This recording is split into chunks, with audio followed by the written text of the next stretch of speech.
fait 5 ans que je travaille pour eux, j'ai l'impression de ne pas être pris au sérieux, je veux dire. Pardon, excusez-moi pour le retard. Pas de souci. Emma, c'est ça? Oui, c'est ça. Assis-toi, je t'en prie, Emma. Enchanté, Emma. Je vais me présenter rapidement, comme j'ai fait avec tout le monde. Moi, c'est Lars. Je suis psychologue amateur. Je suis spécialisé dans le comportement humain et ses travers. Et j'aide les gens à régler leurs problèmes, notamment dans la communication. Non, c'est bon, j'avais fini, hein, j'ai plus rien à dire. C'est juste, globalement, je prenais l'exemple de ma collègue. Faut dire qu'elle prend tout mal. L'autre jour, par exemple, je lui demande son agrafeuse, elle me le donne, mais en soufflant. Alors, c'est une agrafeuse, il n'y a pas besoin de souffler. Je veux dire, c'est pas comme si je t'avais demandé d'agrafer mes documents pour moi. Et par contre, quand c'est sa collègue de la pause café qui lui demande de finir son dossier pour elle, là, elle le fait tout sourire. Enfin bref. Merci de m'avoir écouté.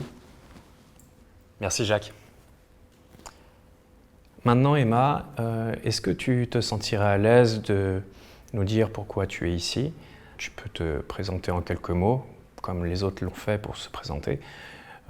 Nous dire tes objectifs, tes attentes, ce que tu veux. Il n'y a pas de tabou.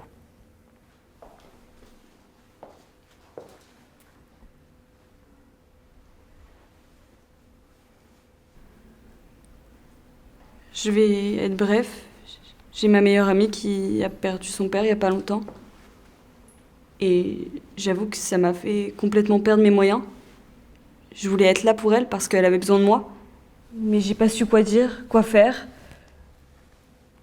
Et j'ai l'impression de ne pas être à la hauteur pour elle. Et depuis, notre relation a complètement changé. On se voit plus, on se confie plus. On fait plus nos balades tard le soir que j'adore. Et le truc, c'est que c'est pas un cas isolé. J'ai ce problème tout le temps avec tout le monde. Je parle trop ou je parle pas assez. Enfin, j'aimerais bien trouver une solution parce que ça gâche de plus en plus ma vie et mes relations. Voilà. Merci, Emma.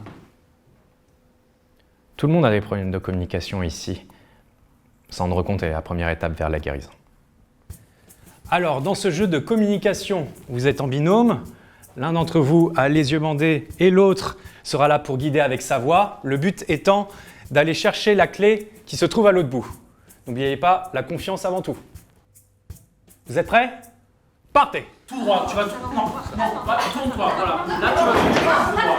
Celui-là, doucement, celui-là, à ta droite, tout droit, tout droit. À tout droit. Voilà, oui. À droite. Non, tiens, let's go! Bon, certains ont réussi l'exercice, mais vous avez vu à quel point c'était compliqué. Dans cet exercice et les prochains, je voudrais que vous preniez le temps, 10 secondes. Vous vous posez, vous communiquez, pour essayer de comprendre l'autre. Avec tout ce qu'on a fait ces dernières semaines et les progrès que je vous ai vu faire, j'ai envie de vous lancer un défi un peu plus péchu. Vous allez tous vous remettre en situation dans une discussion difficile que vous avez eue, et ça nous permettra de voir si vous trouvez une autre manière de réagir. Pourquoi tu souffles? Il y a un problème? Souhaites-tu exprimer quelque chose? Non. Je dois t'avouer un truc. Je viens d'apprendre que mon chien, il a un cancer.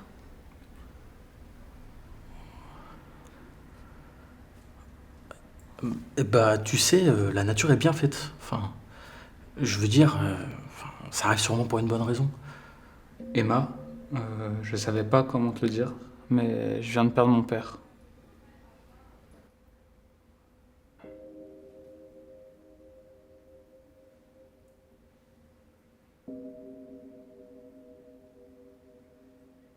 Emma, je peux te parler? J'ai vu ton exercice de tout à l'heure. Je me suis foirée, je sais, hein. T'es pas obligée de me le dire. Quoi? Non, c'est pas ça. C'est juste qu'en fait, ça fait depuis longtemps que je voulais t'aborder, te parler de ce sujet parce que j'ai vécu la même chose que toi. J'avais eu une amie assez proche qui a perdu son mari. Et en fait, j'étais comme toi. Je savais pas comment réagir, je savais pas quoi faire. Et j'ai juste pris mes distances. Et comme tu peux l'imaginer, on s'est éloignés. Pourtant, quelques années après, on a réussi à tout arranger. Comment?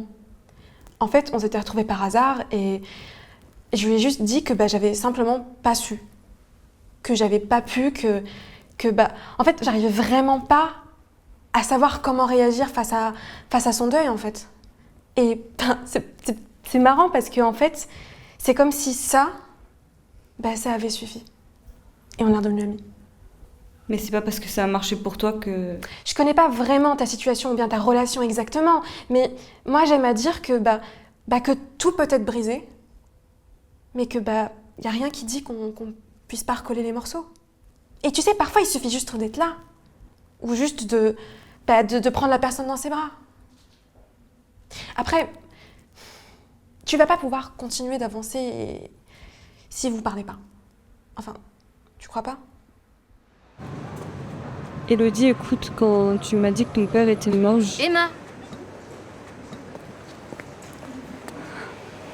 Élodie, écoute, quand tu m'as dit que ton père était mort, j'ai paniqué, je savais pas comment agir.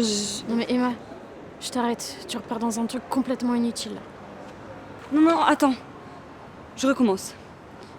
Voilà, je m'excuse, je suis désolée.